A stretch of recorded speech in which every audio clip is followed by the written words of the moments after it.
오늘 삼계명을 할 텐데요. 말씀을 먼저 한번 살펴보게 되면 출애굽기 20장 7절 말씀이죠. 우리 함께 선포하겠습니다. 출애굽기 20장 7절 말씀 함께 선포합니다. 너는 내 하나님 여호와의 이름을 망령되게 부르지 말라. 여호와는 그의 이름을 망령되게 부르는 자를 죄 없다 하지 아니하리라. 아멘. 망령된 이름을 부르지 말라. 그래서 이 정유소 목사님 글을 하나 소개하면 제1계명이 누구를 경배해야 하는지 경배의 대상을 다루고, 제2계명이 그 경배의 대상을 어떻게 경배해야 하는지 경배의 방법을 다룬다면, 제3계명은 섭리를 주관하신 하나님을 받아들여 쉽게 현재의 상황을 자신의 수준으로 판단하여 불평하지 말고 하나님 이름 망령되이 부르지도 말라고 말합니다. 제1계명 나 외엔 다른 신이 없다, 경배의 대상. 제2계명 우상을 만들지 마라, 그 형상을 제한하지 마라. 즉 하나님이 말씀하시는 대로 하나님을 섬겨라. 하나님이 말씀하시는 대로 하나님을 섬겨라. 그리고 이제 이 제3계명은 망령되이 하나님의 이름을 걷지 말라. 참 많은 내용들이 포괄적으로 담겨져 있습니다. 하나님의 이름 그 자체를 함부로 이렇게 말하지 말라. 또 하나님의 이름을 함부로 말하지 말라는 것은 함부로 하나님의 이름을 이용하여 서원하거나 함부로 하나님의 이름을 통해 맹세하지 마라. 맹세하지 마라. 그런 의미가 담겨져 있다는 것이죠. 그래서 내일 우리가 말씀을 살펴볼 내용이 이 맹세와 서원에 관한 말씀입니다. 특히 예수님은 함부로 맹세하지 말라까지 얘기하죠. 왜냐하면 우리의 역할이 아니라는 것입니다. 그래서 이 제3계명을 통해 하나님의 이름을 망령되이 일컫지 말라는 내용에는 그 하나님 되심을 인정하며 하나님 앞에 잠잠히 우리의 자세를 인내하며 기다릴 자세를 강조하고 있는 셈이죠. 그 제99문 제3계명에서 하나님께서 원하시는 것은 무엇입니까? 우리가 저주나 거짓 맹세 또는 불필요한 서약으로 하나님의 이름을 유혹되게 하거나 잘못 사용하지 않는 것이며, 더 나아가 침묵하는 방관자가 되어 그러한 두려움 죄에 참여하지 않는 것입니다. 오히려 하나님의 거룩한 이름을 두려워하고 존경하는 마음으로만 사용하여 우리가 하나님을 바르게 고백하고 부르며 우리의 모든 말과 행실에서 그분이 영광을 얻도록 하는 것입니다. 99문 제3계명에서 하나님께서 원하시는 것은 무엇입니까? 우리가 저주나 거짓 맹세 또는 불필요한 서약으로 하나님의 이름을 유혹되게 하거나 잘못 사용하지 않는 것이며, 더 나아가 침묵하는 방관자가 되어 그러한 두려운 죄에 참여하지 않을 것입니다. 오히려 하나님의 거룩한 이름을 두려워하고 존경하는 마음으로만 사용하여 우리가 하나님을 바르게 고백하고 부르며 우리의 모든 말과 행실에서 그분이 영광을 얻도록 하는 것입니다. 그래서 총 제3계명에서 원하시는 내용을 이 답에서 8가지 내용으로 우리에게 말합니다. 첫 번째는 하나님을 저주하거나 하나님의 이름으로 저주해서는 안 됩니다. 두 번째, 하나님 앞에서 혹은 하나님의 이름으로 거짓 맹세해서도 안 됩니다. 세 번째, 함부로 맹세하거나 서원해서도 안 됩니다. 네 번째, 하나님의 이름을 욕되게 하는 일에 참여하거나 침묵하는 방관자가 되어서도 안 됩니다. 다섯 번째, 하나님의 거룩한 이름을 두려워하고 존경하는 마음으로만 사용해야 합니다. 여섯 번째, 하나님을 그리고 하나님의 이름을 바르게 고백해야만 합니다. 일곱 번째, 하나님의 이름을 바르게 부르며 기도해야 합니다. 여덟 번째, 우리의 모든 말과 행실에서 하나님께서 그리고 하나님의 이름이 영광을 얻도록 해야 합니다. 이 하나님의 이름 망령되이 일컫지 말라는 것은 이 부정적인 측면에서 조심해야 될 것과 긍정적인 측면에서 바르게 사용해야 될 부분이 있다는 것입니다. 부정적인 측면에서 조심해야 될 부분과 긍정적인 측면에서 바르게 사용해야 될 부분이 있습니다. 이 부정적인 측면에서는 하나님의 이름을 함부로 사용하거나 도용하거나 부르는 것입니다. 자기 유익을 위해 하나님의 이름을 끌어다 놓고 마치 자기가 옳다는 것을 지키기 위해 하나님의 이름을 맹세하는 거죠. 내가 하나님의 이름을 걸고 나 틀리지 않았다, 나 옳다. 이 부정적인 측면에서 조심해야 될, 경계해야 될, 금해야 될 내용입니다. 함부로 소원한다든지 함부로 맹세한다든지. 그러나 또한 긍정적인 측면에서 올바른 사용도 필요합니다. 그분의 이름을 높이고 그분의 이름을 자랑하고 그분의 이름을 전하고 그분의 이름을 그분의 이름만을 사모하는, 그것이 오늘 우리에게 필요한, 그래서 두 가지가 필요한 거죠. 부정적인 측면에서 잘못 사용하거나 잘못 서운하거나 잘못 맹세하거나 잘못 도용하는 것, 이건 분명히 금해져야 됩니다. 그러나 긍정적인 측면에서 그 하나님의 이름을 되새기며 그 하나님의 이름의 뜻에 따라 그 하나님께서 나와 함께 하시며 나와 동행하시며 그 하나님의 이름이 분명한 권세가 있고 능력이 있기 때문에 그것을 올바르게 사용할 줄 알아야 되죠. 특히 이 부정적인 측면에서 하나님의 이름이 함부로 도용되거나 이용되지 않도록 수수방관해서도 안 됩니다. 즉 누군가 그렇게 한다면 레위기 말씀, 우리가 살펴보겠지만 레위기 말씀에서는 그런 사람들을 돌로 쳐 죽이라고 말합니다. 함부로 하나님의 이름을 함부로 쓰는 이들, 그들 그냥 구경만 하고 있지 말라는 것이죠. 왜냐하면 우리가 하나님의 백성으로서 그 이름의 가치를 드높이고 지키는 자들이기 때문입니다. 그래서 첫 번째, 하나님을 저주하거나 하나님의 이름으로 저주해서는 안 됩니다. 함께 말씀을 선포하겠습니다. 너는 이스라엘 자손에게 고하이리라. 누구든지 자기 하나님을 저주하면 죄를 당할 것이요 여호와 이름을 회방하면 그를 반드시 죽일지니 온 회중이 돌로 그를 칠 것이라. 외국인이든 본토인이든 여호와 이름을 회방하면 그를 죽일지니라. 그가 사자를 부울의 아들 발람의 본향 강변 부들에 보내어 발람을 부르게 하여 가로되 보라, 한 민족이 애굽에서 나왔는데 그들이 지면에 덮여서 우리 맞은편에 거하였고 우리보다 강하니 청컨대 와서 나를 위하여 이 백성을 저주하라. 내가 혹 쳐서 이기어 이 땅에서 몰아내리라. 그대가 복을 비는 자는 복을 받고 저주하는 자는 저주를 받을 줄을 내가 알미니라. 두 번째, 하나님 앞에서 혹은 하나님의 이름으로 거짓 맹세해서는 안 됩니다. 레위기 말씀 함께 선포합니다. 너희는 내 이름으로 거짓 맹세함으로 내 하나님의 이름을 욕되게 하지 말라. 나는 여호와니라. 세 번째, 함부로 맹세하거나 서운해서도 안 됩니다. 함께 말씀을 선포하겠습니다. 오직 너희 말은 옳다 옳다 아니라 아니라 하라. 이에서 지나는 것은 악으로 쫓아나느니라. 내 형제들아, 무엇보다도 맹세하지 말지니 하늘로나 땅으로나 아무 다른 것으로 맹세하지 말고 오직 너희의 그렇다 하는 것은 그렇다 하고 아니라 하는 것은 아니라 하여 죄 정죄함을 면하라. 네 번째, 하나님의 이름을 욕되게 하는 일에 참여하거나 침묵하는 방관자가 되어서도 안 됩니다. 함께 선포합니다. 누구든지 증인이 되어 맹세시키는 소리를 듣고도 그 본 일이나 아는 일을 진술치 아니하면 죄가 있나니 그 허물이 그에게로 돌아갈 것이요 도적과 짝하는 자는 자기의 영혼을 미워하는 자라. 그는 맹세함을 들어도 직고하지 아니하느니라. 다섯 번째, 하나님의 거룩한 이름을 두려워하고 존경하는 마음으로만 사용하여야 합니다. 함께 선포합니다. 내가 나를 두고 맹세하기를 나의 입에서 의로운 말이 나왔은즉 돌아오지 아니하나니 내게 모든 무릎이 꿇겠고 모든 혀가 맹약하리라 하였노라. 진실과 공평과 정의로 여호와의 삶을 가리켜 맹세하면 열방이 나로 인하여 스스로 복을 빌며 나로 인하여 자랑하리라. 여섯 번째, 하나님을 그리고 하나님의 이름으로 바르게 고백하여야 합니다. 함께 선포합니다. 누구든지 사람 앞에서 나를 시인하면 나도 하늘에 계신 내 아버지 앞에서 저를 시인할 것이요 내가 만일 내 입으로 예수를 주로 시인하며 또 하나님께서 그를 죽은 자 가운데서 살리신 것을 내 마음에 믿으면 구원을 얻으리니 사람이 마음으로 믿어 입으로 시인하여 구원에 이르느니라. 아멘. 일곱 번째, 하나님의 이름을 바르게 부르며 기도해야 합니다. 함께 선포합니다. 환난 날에 나를 부르라. 내가 너를 건지리니 내가 나를 영화롭게 하리로다. 그러므로 각처에서 남자들이 분노와 다툼이 없이 거룩한 손을 들어 기도하기를 원하노라. 아멘. 여덟 번째, 우리의 모든 말과 행실에서 하나님께서 그리고 하나님의 이름이 영광을 얻도록 해야 합니다.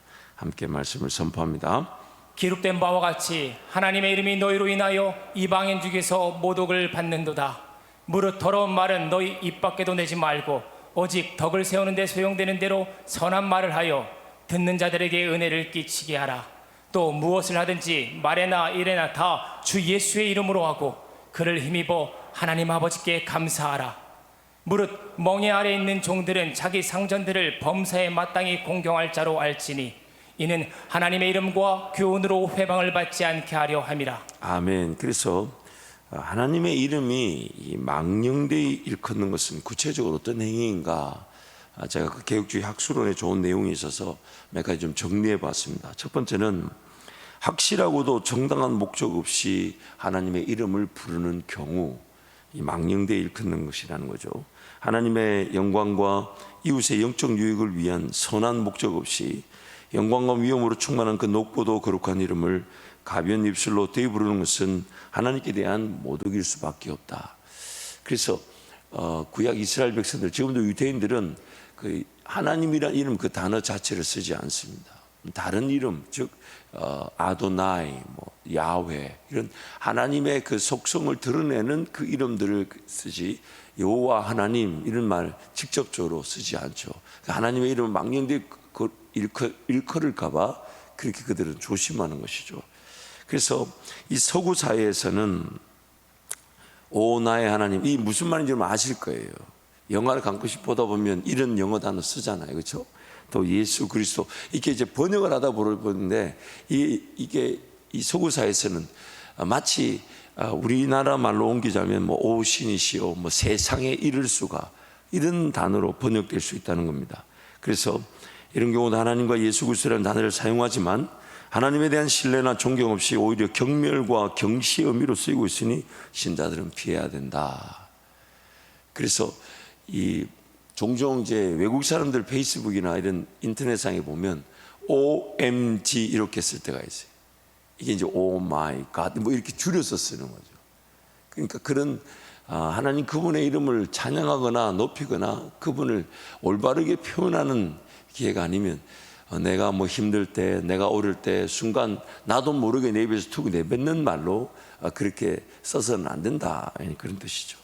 그래서 두 번째, 성호에 합당한 진지함과 경외심 없이 하나님의 이름을 부르는 경우 망령되이 일컫는 것이라는 겁니다. 하나님의 이름을 부를 때는 언제나 하나님의 존엄과 영광을 묵상하면서 진지하고 엄숙한 태도와 중심에서 우러나오는 예배의 말로서 하나님 앞에 나아가야 한다. 일상생활의 헛된 객담에서 사용하는 간투사처럼 이리저리 불러대어도 좋은 이름이 아니다. 진지하고도 엄숙한 태도 없이 예배에 형식적으로 참여하는 것도 바로 하나님의 이름을 헛되이 부르는 행위에 속한다.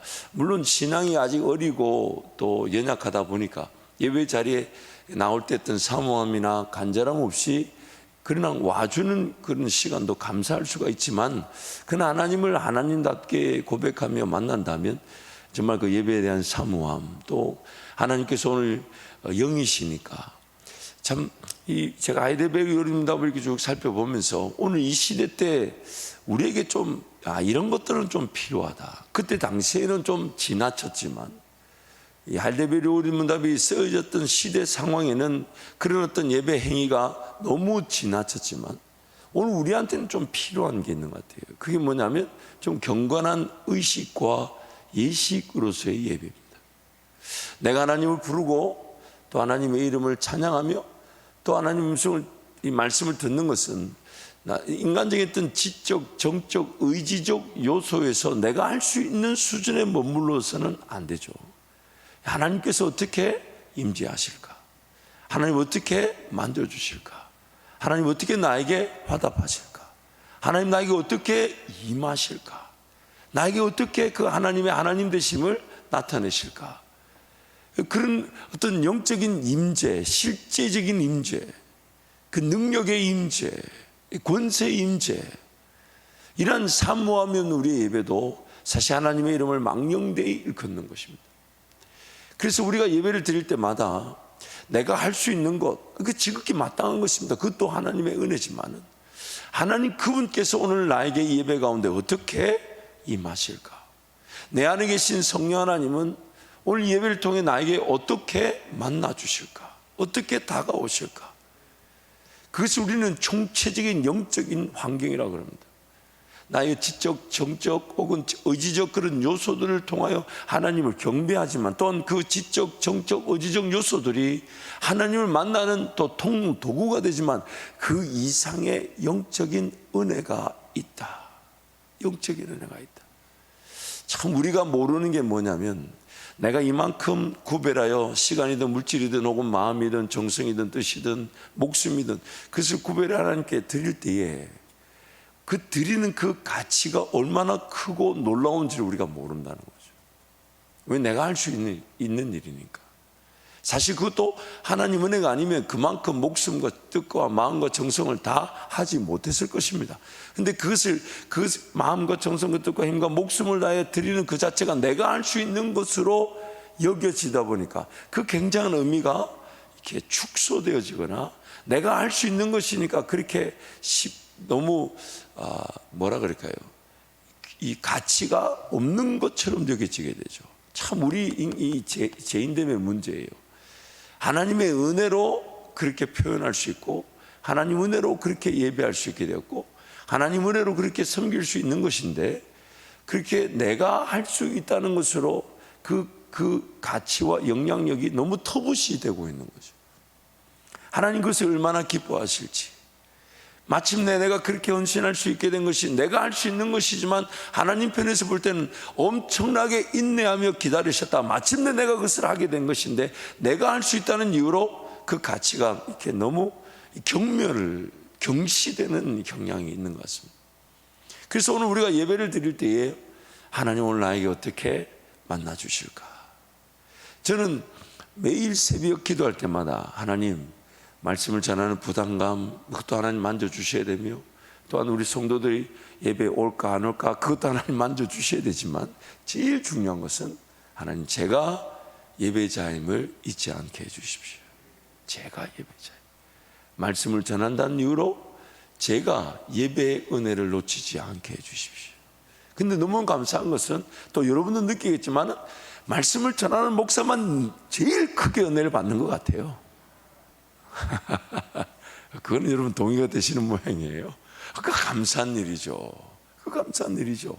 왜냐하면 제 사모함이 뭐냐면 쓰임받고 부려지는 것만큼 안타까운 게 있겠습니까? 그러니 저 역시 최선을 다해 교회를 위해 성도를 위해 예배를 위해 중보하며 기도하지만 하나님 제가 예배를 통해 하나님을 경험케 해 주십시오. 만나게 해 주십시오. 그 은혜가 가장 중요한 것이죠. 또한 세 번째, 순종이 없는 입술만의 위선으로 하나님의 이름을 부르는 경우가 망령되이 일컫는 것이죠. 우리의 기도가 생활에서 부인되고 우리의 찬양이 매일의 죄 때문에 좌절될 때 우리는 역시 하나님의 이름을 망령되이 일컫는 자들이다. 입술로는 주여 주여 하면서도 제약된 생활을 계속한다면 그는 하나님을 노엽게 하고 조롱하는 자이다. 누가복음 6장 46절 말씀을 함께 선포합니다. 너희는 나를 불러 주여 주여 하면서도 어찌하여 내가 말하는 것을 행하지 아니하느냐. 그러므로 우리는 항상 하나님을 찾을 수밖에 없습니다. 하나님을 내가 알고 들었고 깨달았다 하면서 또 입술로 내가 하나님을 부르면서 내가 하나님을 찾는 그 부름에 합당한 열매를 맺지 못하거나 그런 행함을 드러내지 못하는 죄인임을 우리는 날마다 고백하고 회개하며 은혜를 구하는 것, 그게 오늘 우리 진정한 예배의 시작이지 사실 전부는 아니죠. 전부는 아니죠. 내가 오늘 또 하나님을 찾을 수밖에 없는 죄인. 왜냐하면 우리가 들은 대로 우리가 정말 깨달은 대로 또 심지어 내가 입술로 하나님의 이름을 부르지만 내 삶 가운데서는 참 부족하지 않을까요? 아니 부족하죠. 연약하죠. 감히 내가 하나님의 이름을 이렇게 불러도 될까? 그 이름에 하나님의 이름에 걸맞지 않는 내 삶을 살아가는 내 삶을 볼 때 얼마나 우리는 연약함을 느낍니까? 그래서 우리의 예배의 첫 시작은 최소한의 시작은 나 같은 죄인을 살려주신 그 하나님 은혜에 감사하면서 회개하고 은혜를 구하면서 정말 고개를 차마 들지 못할 것 같은 그런 죄인됨을 고백하는 게 그게 우리의 예배의 시작이며 최소한의 자세히 되고 그러나 전부여서는 안 된다는 것입니다. 전부여서는 안 된다는 것. 네 번째, 거짓 맹세와 불경한 서약을 위하여 하나님의 이름을 부르는 경우, 하나님과 교회 앞에서 소문과 맹세를 하고도 그것을 지키지 않거나 더디하는 자는 하나님의 이름을 만홀히 여기고 더럽히는 자이다. 또 다섯 번째, 또한 진리의 여부를 알지도 못하거나 허위인 줄 알고서도 진실이라고 맹세하여 증언하는 것은 죄 중에서도 중죄에 해당한다. 왜냐하면 거짓의 아비에게서 사주받은 거짓말을 하기 위해 하나님의 거룩한 이름을 빙자했기 때문이다. 사역자로서 가지는 딜레마입니다. 분명히 저건 아닌데 그러나 쉽게 평가하고 판단하는 죄가 될까 봐 말을 하지 않을 뿐이지만, 그러나 그것을 인정해주고 그것을 내가 함께 동조할까 봐 사실 긴장감이 있습니다. 분명히 저런 결정, 그리고 그런 결정에 목사를 불러가지고 함께 동조하기를, 함께 이 길을 인정해 달라고, 그래서 그 예배를 이용하고 이 사역자의 기도를 이용하고자 하는 그 행태가 있을 수가 있어요. 참 긴장감이 있습니다. 그러나 그 성도 잃어버릴까 봐 말은 하지 않지만 조심스럽죠. 조심스러워요. 물론 우리 성도들 중에 그렇게 악용하기 위해서 사역자를 부르는 경우는 거의 없습니다. 그러나 사역자 입장에서 항상 그 긴장감을 가지고 있습니다. 그 사역자를 이용해서 하나님의 이름을 망령되이 일컬으려는 그런 이 행태가 있을 수 있다는 것을 항상 조심하는 거죠. 왜냐하면 목사가 가서 마치 하나님인 것처럼 그들의 그 잘못된 행위를 인정해 주는 것처럼 보이는 것도 엄청난 죄일 수 있습니다. 그래서 우리는 항상 두렵고 떨림으로 하나님 은혜를 구하는 것이죠.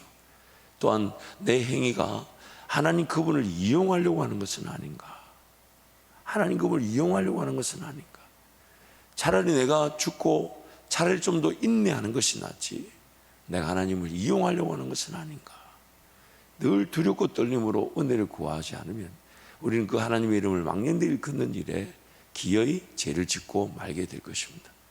여섯 번째, 그 외에도 일상적인 대화에서 악한 저주와 욕설을 위해 하나님의 이름을 도용하는 경우와 분별 없이 하나님의 거룩하신 말씀을 오용하거나 하나님의 뜻을 빙자하여 자신의 욕망을 정당하는 경우도 모두 하나님의 이름을 망령되이 일컫는 범죄 행위들이다. 참 두렵고 떨리는 것이죠.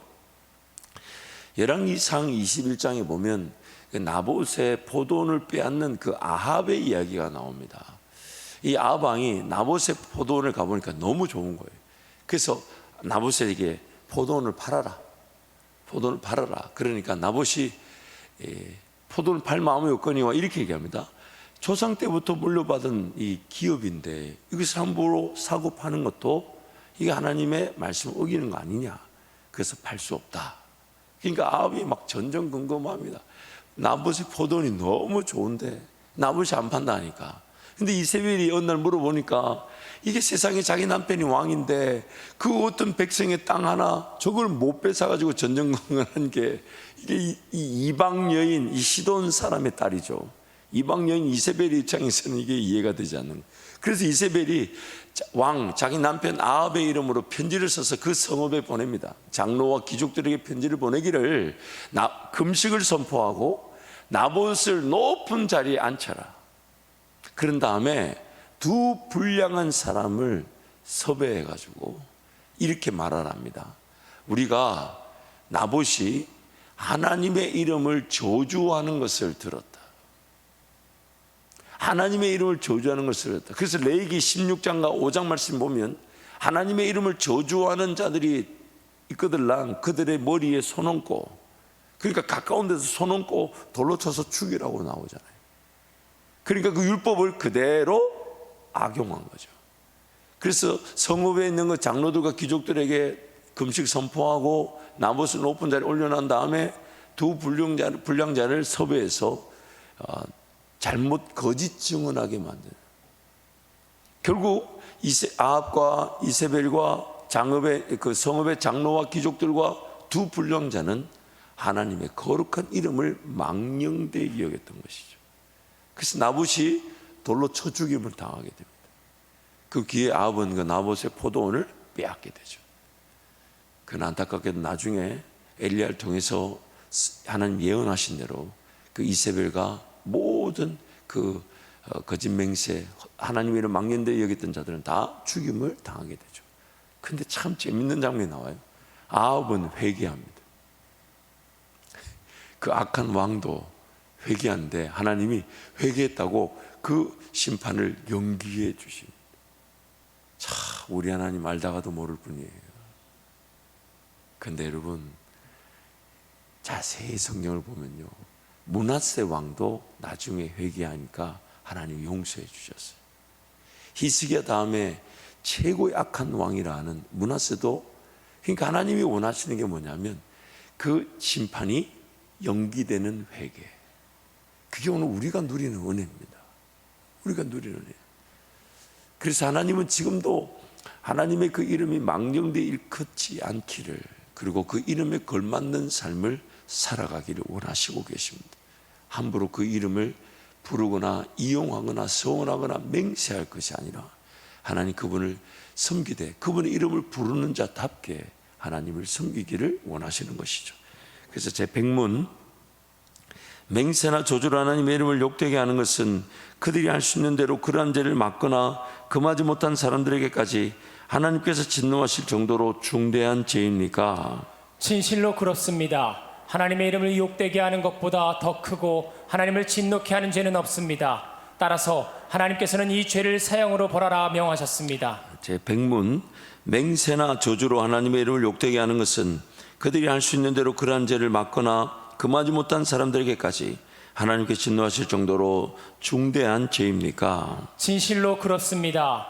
하나님의 이름을 욕되게 하는 것보다 더 크고 하나님을 진노케 하는 죄는 없습니다.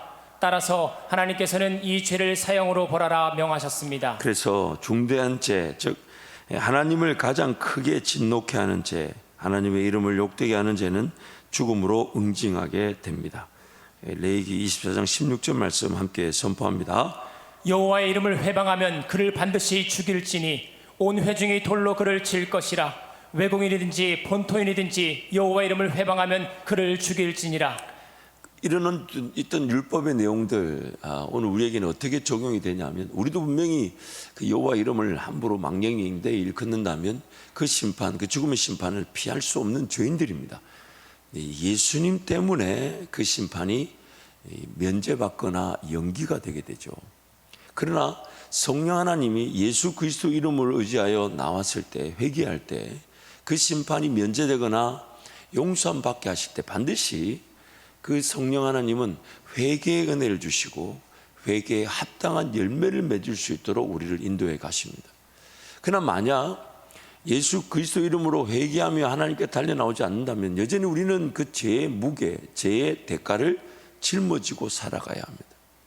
신약시대 성도라 할지라도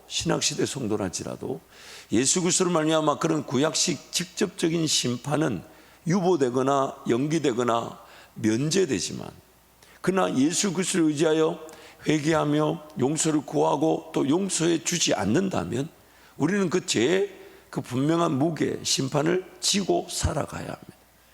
죄의 영향력 안에 여전히 거하게 되는 것입니다. 우리가 예수님 때문에 용서함 받았습니다. 누군가를 용서하지 않는다면 그 용서하지 않은 대가를 내가 짊어지게 됩니다. 어떤 상처가 나를 괴롭힐지 모릅니다. 어떤 어려움이 나를 괴롭힐지 모릅니다. 어떤 아픔이 여전히 나를 괴롭힐지 모릅니다. 왜냐하면 예수 믿고 거듭났다고 해서 내 상처, 내 아픔 모두가 자연적으로 소멸되거나 사라지는 것이 아니라 성령의 인도하심에 따라 용서함 받고 용서해 주는 길로 걸어가게 되는 것입니다.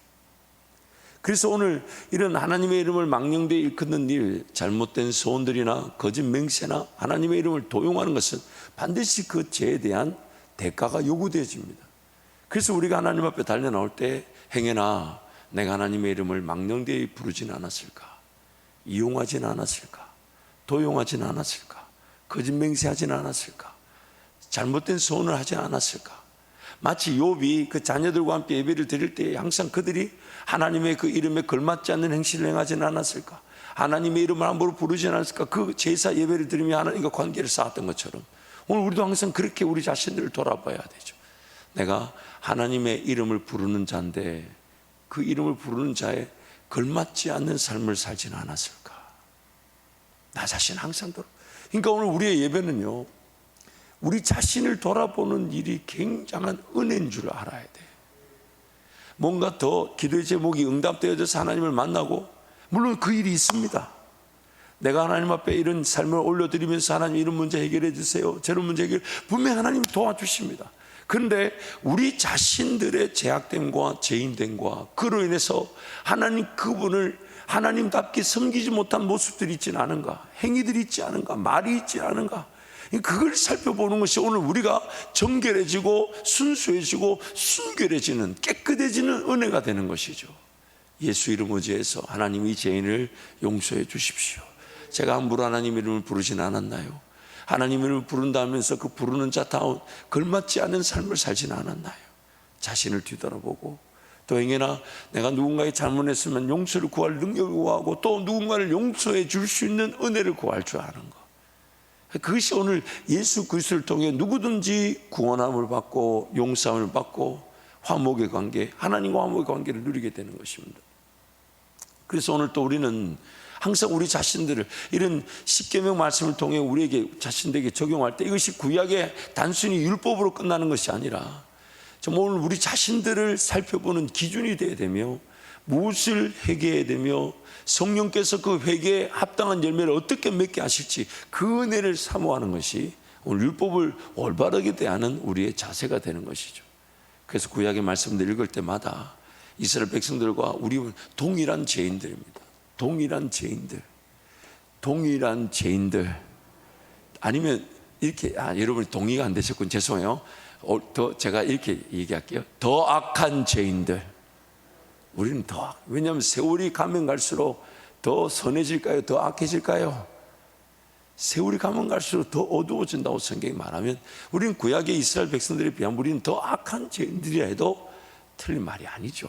그렇다면 오늘 또 우리는 항상 하나님과의 관계에서 화목의 관계를 누려야 되는데, 그 화목의 관계가 뭐냐?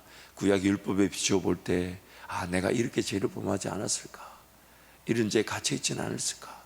이런 죄에 빠져 있지는 않을까? 그런 죄에 대한 회개와 또한 회개에 합당한 열매를 사모하기보다는 더 큰 은혜, 더 놀라운 은혜, 더 놀라운 능력, 문제 해결, 어려움 해결, 여기에만 너무 빠져 있는 건 아닌가? 그래서 항상 우리의 최소한의 자세, 그리고 예배의 시작, 하나님 나 같은 죄인을 용서하여 주시고, 항상 이 죄인됨을 인하여 하나님 은혜가 아니면 살아갈 수 없는 죄인, 혹여나 제가 모르는 죄가 있습니까? 주변을 돌아보고 상처를 준 영혼들이 있습니까? 제가 관계가 불편한 사람이 있습니까?